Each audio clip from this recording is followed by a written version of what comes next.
جب شہر کراچی کی گلیوں سے جب عبدالقیوم کا جنازہ نکلتا ہے تو لاکھوں کی تعداد میں اس کے جنازے میں شریک لوگ تھے. اس وقت کی جو تاریخ وہ شاہد ہے کہ اتنے لوگ کبھی کسی شخص کے جنازے میں کبھی حاضر نہیں ہوئے تھے, کبھی شریک نہیں ہوئے تھے. غور کرنے کا مقام ہے مسلمانوں.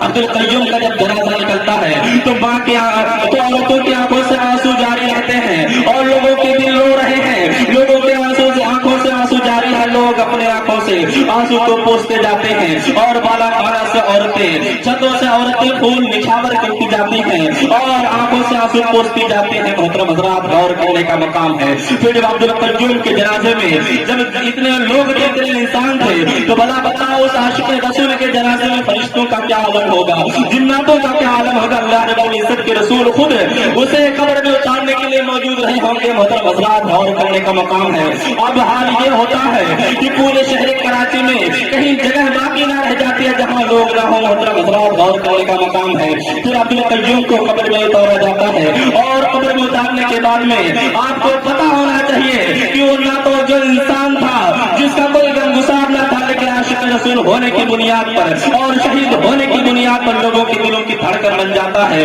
لوگوں کے دلوں کے محبت کا مرکز بن جاتا ہے. تو سنو جب ایک ناتوجہ انسان, ناقابل انسان, جس کو شہر کراچی میں کوئی جانتا اور پہچانتا نہیں تھا, غریب طبقے کا انسان تھا, جب راہ حق میں شہید ہو جاتا ہے تو مسلمانوں کی دلوں کی دھڑکن بن جاتا ہے. تو قربان جاؤ میرے آقا صلی اللہ علیہ وسلم کی نواسے حضرت امام حسین رضی اللہ تعالیٰ عنہ پر, حضرت علی کے لخت جگر پر, فاطمہ الزہرا کے نور نظر پر قربان جاؤ, نوجوانوں کے جنتی نوجوانوں کے سردار پر قربان جاؤ, جنتی پھولوں کے سردار پر قربان جاؤ. جب وہ راہ حق میں شہید ہوتے ہیں اور شہید ہونے کے بعد میں عالم اسلام میں جتنے بھی مسلمان ہیں سب کے دلوں کی دھڑکن بن جایا کرتے ہیں. اور یہی وجہ ہے جب محرم الحرام کا چاند جب نمودار ہوتا ہے تو ہر عاشق اہل بیت کے آنکھ نم ہو جایا کرتے ہیں, ان کے چہرے پر ایک اداسی چھا جایا کرتی ہے, پورا ماحول سوگوار ہو جایا کرتا ہے اور لوگ رونے لگتے ہیں اور جگہ جگہ ان کے نام کی, ان کے ذکر کی محفلیں سجائی جاتی ہیں. جگہ جگہ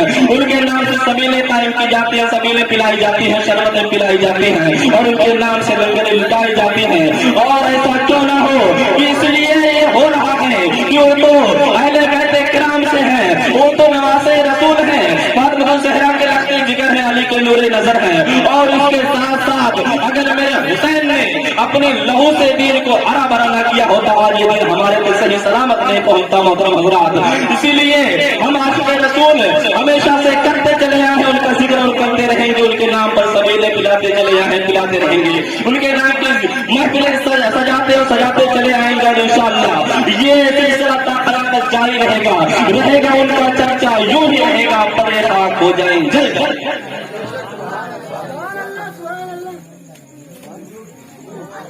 محترم حضرات کہ حضرت امام حسین رضی اللہ تعالیٰ عنہ کے ذکر کی برکت ہے اور ان کے شہید ہونے کی وجہ سے آج یہ دین ہمارے اور آپ کے درمیان صحیح سلامت پہنچا ہے, جس سے ہم اللہ اس کے رسول کی پہچان جانتے ہیں کہ اللہ کون ہے اور اللہ رب العزت کی ذات کیا ہے اور رسول اللہ صلی اللہ علیہ وسلم کون ہے.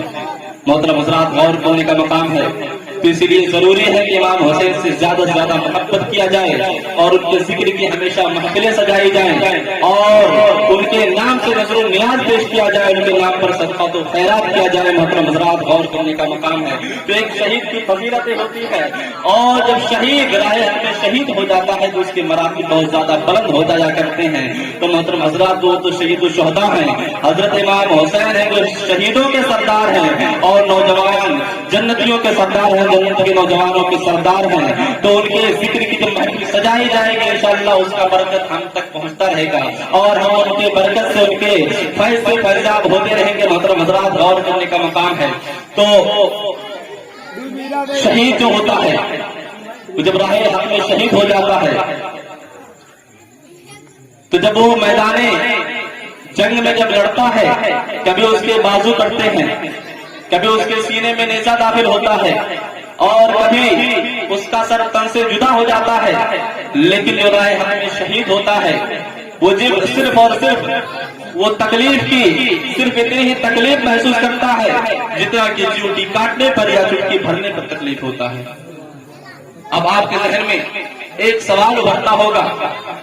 کہ جس کے بازو کٹ جائیں، جس کے سینے میں نیزہ داخل ہو، جس کے جسم میں تیروں کی بوچھار ہو اور تیر چبھ جائیں، اور جس کا سر اس کے تن سے جدا ہو جائے، وہ صرف تکلیف کی اتنی احساس اسے کیوں رہتی ہے؟ تو آؤ میں اس شبہ کا جواب دیتا ہوں۔ ایک مرتبہ درود پاک پڑھ اللہم صلی اللہ علیہ وسلم۔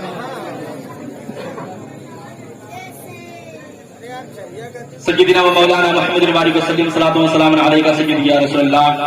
صلی اللہ علیہ وسلم۔ تو آئیے میں اس شبہ کا جواب دیتا ہوں کہ جب ڈاکٹر مریض کو جب دوا سنگھا دیا کرتا ہے یا تو انجیکشن لگا دیا کرتا ہے، اور انجیکشن لگانے کے بعد میں اس کی ہڈیوں کو توڑتا ہے، اس کے جسم کو پھاڑتا ہے، لیکن اس مریض کو تکلیف کا ذرا سا بھی احساس نہیں ہوتا ہے، اس لیے کہ اس پر اس دوا کا اثر غالب ہوتا ہے۔ اس دوا کا اثر جب ہوا کرتا ہے تو اس کو تکلیف کا کوئی احساس نہیں ہوتا ہے، چاہے اس کی ہڈیاں توڑی جائے، چاہے اس کے جسم کے 2 ٹکڑے کر دیا جائے۔ لیکن جو مریض ہوتا ہے جب تک اسے انجیکشن کا جب تک اس پر اثر ہوتا ہے تب تک اس کو کوئی درد کا احساس نہیں ہوتا ہے۔ تو سنو مسلمانوں، جس پر اللہ اس کے رسول کی محبت کا اثر ہو، جس کے دل پر اللہ اس کے رسول کی محبت غالب آ جائے، بھلا بتاؤ اس کا جسم کٹتا رہے لیکن اسے احساس نہیں ہوتا ہے، اس لیے کہ جب ایک دنیا کی دوا میں یہ اثر ہے کہ جب دوا کا اثر ہوتا ہے تو مریض کے ہاتھ کاٹ دیے جائیں، اس کے جسم کی ہڈیاں توڑ دیا جائے، لیکن اس کو ذرا سا بھی تکلیف احساس نہیں ہوتا ہے۔ تو میرے آقا صلی اللہ علیہ وسلم کی محبت جس پر غالب آ جائے، اللہ رب العزت کی محبت جس پر غالب آ جائے، بھلا بتاؤ اس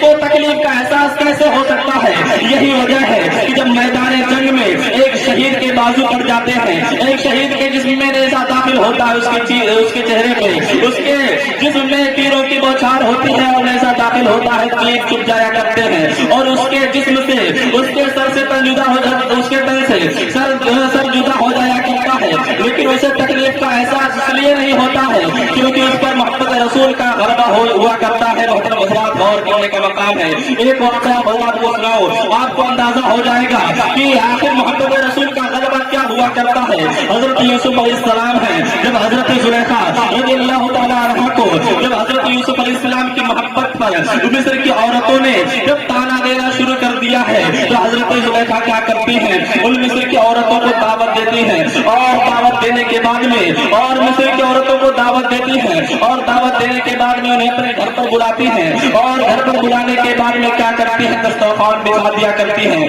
اس پر طرح طرح کے میوے لگا دیا کرتے ہیں، طرح طرح کے لذیذ کھانے وہاں پر لگا دیا کرتی ہیں، اور اس کے بعد میں کیا کرتی ہیں؟ عورتوں کو بلاتی ہیں، عورتیں حاضر ہوتی ہیں، دسترخوان پر بیٹھتی ہیں، اور دسترخوان پر بیٹھنے کے بعد میں حضرت زلیخا کیا کرتی ہیں؟ حضرت زلیخا ایک لیمو لیتی ہیں، اور لیمو لینے کے بعد میں اب یعنی ایک لیمو سب کے ہاتھ میں پکڑا دیا کرتی ہیں، اور جب لیمو سب کے ہاتھ میں دے دیا کرتی ہیں کہ چھریاں میں دے دیا کرتی ہیں، اور جب چھری دے دیتی ہے اور کاٹنے کا حکم دیتی ہیں، ارے عورتوں اب اس لیمو